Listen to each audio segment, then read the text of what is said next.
In this video, I'll explain how to use the new Atlas-3 discussion board. Okay, when you head through the Atlas discussion board, you should see something like this. There's a little header followed by the discussion board itself. As far as how the discussion board is built, it's got all this information along the left-hand margin. These are the channels and categories. So Discord organizes channels into categories, which are sort of the major themes, and then the channels themselves are meant to be more specific sort of discussion topics.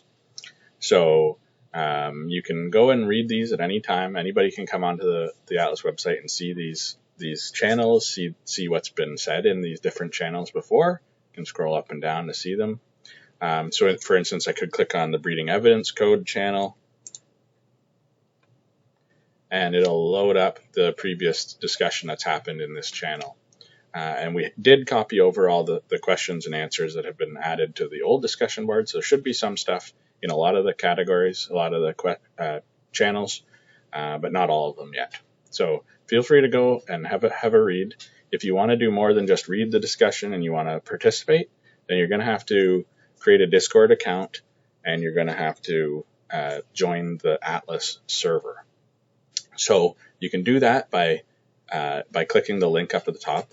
Don't click the little login button or the click here to log in and participate down at the bottom. We've disabled that just because we didn't want to have random people coming in and adding to our discussion. We want to make sure it's Atlasers joining. So you need to join using the link. So if you click on the link, it'll take you to Discord in your web browser. If you're on your mobile device, it will pop up the Discord app.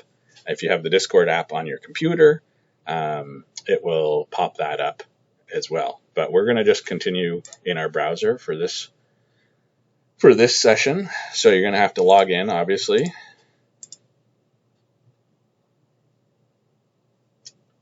And once you've logged in, depending on if you have other servers you've joined, you might see some information here. But in this case, I have nothing in my Discord account. So I need to click the little plus button, the add a server button, and then select join a server. And you're going to need to copy that invite link into this little box here. So let's go back. We're going to select it and right click and click copy. And then we can right click and click paste into the box. Then click join the server. And it might have some little checks it's going to do. So yes, we have to agree that we're human. And then we're going to get a little quiz maybe. Did I see if we can identify seaplanes? All right, and once we've convinced Discord that we are a human and not a robot, it will take us to the Atlas-3 Discord server. It's going to pop up a little welcome window here and tells you some of the main channels that you can go to that you might want to check out first. You can just click, I'll just look around for now if you want, or you can click to go straight to those channels. And here, this looks a lot like it did on the website. You can scroll up and down, see the different channels. You can see who else is participating right now. But before you can actually do any typing into any of these channels, there's this little thing here at the bottom that says you must complete a few more steps before you can talk. So make sure you click complete. It's up at the top as well. Click the complete button. It's going to give you the rules for participating in the server. Please read them. And we will expect people to follow these rules. Once you've read them all, click that you have read and agree to them. If you don't agree to them, then you can't participate, unfortunately. Click submit. And then you're in as a member of the server. So now you can start typing questions if you want. If you had a question about point counts, you could click the point counts channel and then type in your question down at the bottom.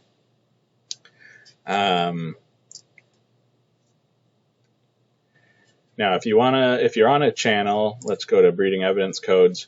If you want to see what the channel is supposed to be about, there is a little option up at the very top beside the channel name. You can click it, and that will tell you what the topic of the channel is for. Usually it's pretty obvious. And sometimes there might be pinned messages. So click the little pin. Those are, key messages for that channel. So you can check those out. You can also adjust your notification settings while you're on the server. So they can be set for each channel. If there's specific channels you want to get notified about, you can change them. So in Reading Evidence Codes channel, up in the top right, there's this notification setting. By default, it's off. The category default is only if you are specifically mentioned. So if somebody's replying to you and they tag you, then you'll get a notification. Otherwise, you won't get a notification for any of these. You can mute them temporarily or until you turn it back on. And you can do it at the server level. If you want to mute the whole thing, just click up on Interior Breeding Bird Atlas-3 and click Notification Settings. And here you can mute the whole server. If you don't care to get notifications, you can adjust things however you want. If you want to change how your name appears on the server, just click on your name in the right-hand list of members, and there you can edit your profile. And there's two options. You can edit your server profile or your user profile. So your user profile is your Discord account. And so if you're in multiple servers, then you would be editing how things appear for every server you join. That's where you have to go if you want to change your photo, if you want to have a photo with your profile. If you want to change just how your name appears in the Atlas discussion board, then click the Edit Server Profile. And here you can change your name. We encourage people to use their real name just to help with transparency, but we understand there's some people that have very good reasons for wanting to stay anonymous, and that's totally fine. But if you are willing to share your name, please do. And you can even do things like add the region you atlas in brackets if you really want, to help people understand where you're coming from. Don't forget to hit Save Changes if you make any edits. And close out of here. So those are a few quick settings that you can adjust. But really, it's just about checking out the channels. You can add your questions within the channel, and we hope that it will create some great discussion amongst atlasers. We'll have a huge range of expert atlasers and beginner atlasers on here, so everybody has a great point of view and lots of great things to learn, I'm sure. If you have questions about using Discord itself, be sure to check out the Using Discord channel under technical questions, and there you can ask for help on anything you're wondering about when you're using Discord. Thanks very much for watching, and happy atlasing.